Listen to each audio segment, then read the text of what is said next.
Goldman Sachs released a report talking about the impact of AI on economic growth. And it didn't talk about India's future in the AI space in a very optimistic manner. It stated that globally, 2/3 of occupations can be partially automated by AI.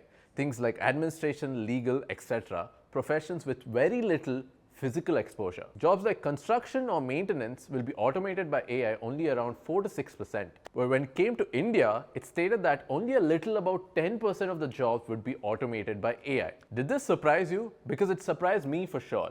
Because when I turn on the news, this is all I've been seeing. CBSE is introducing AI into the curriculum of classes 6 and 8. The Supreme Court of India is using AI tools to translate oral proceedings. Another judge used ChatGPT to get views on a bail plea of someone accused of murder. Finance Minister Nirmala Sitharaman said at the Union Budget in 2019 that the government would offer skill-based training in AI, big data, robotics for 10 million Indian youths. The Ministry of Defense and DRDO have already set up AI centers for excellence at multiple facilities for research, development, and for the use of AI in the Indian Army. There is so much happening in India to get ahead in AI technology, both in the government and the private sectors.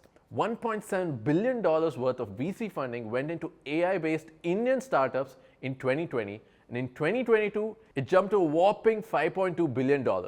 India ranks 5th in the countries with most AI investments. This shift is already happening, and it's happening very fast. India is out there with all the developed nations of the world competing in the race for AI supremacy, and in only 5 years, you will be living in a completely different nation. What is the Goldman Sachs report talking about then? We'll get back to it at the end.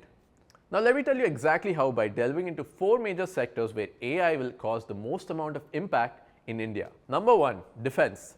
In 2019, Prime Minister Narendra Modi announced that by 2024, there will be 25 AI-based products operational in the Indian Army. It's 2023 right now, and guess what?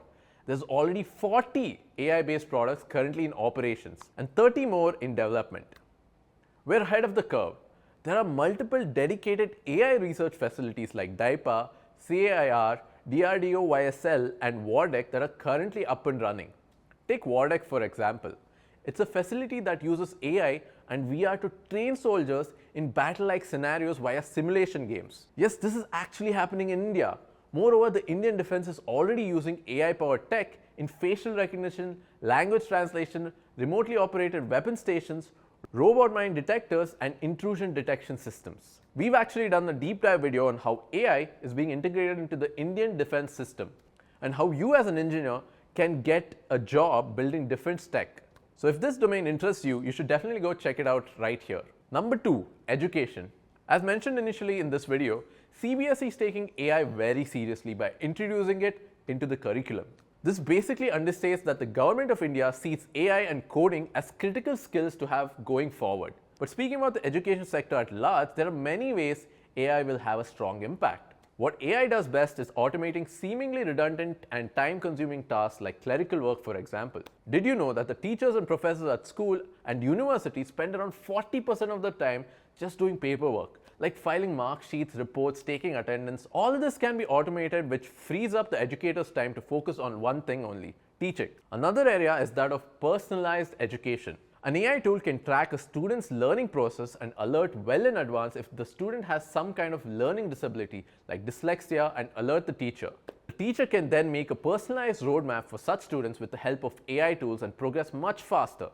Think of AI as a medium in between the teacher and the student. When in this case, the teacher has an AI assistant that enables them to do their job better. The pandemic has already enabled classrooms to go from physical to digital. And in digital learning, students access their materials via a learning management system or an LMS. According to Business Today, 47% of the LMS platforms are expected to be AI enabled, meaning better feedback, access to content for students, and better time management for teachers. The current traditional teaching methodology, which is one size fits all, will be disrupted, and every student will get a personalized education powered by AI according to their needs and pace. Number 3, agriculture. Now remember the Goldman Sachs report talking about how only 10% of the jobs in India will be automated by AI? One of the reasons why they put it across like this is because the report assumes that AI will not impact agricultural sectors in developing nations. What an assumption to make. India has around 45% of its workforce in agriculture. Despite the impact of the COVID pandemic in the last 2 years, the agriculture sector experienced 3.4% growth in 2021.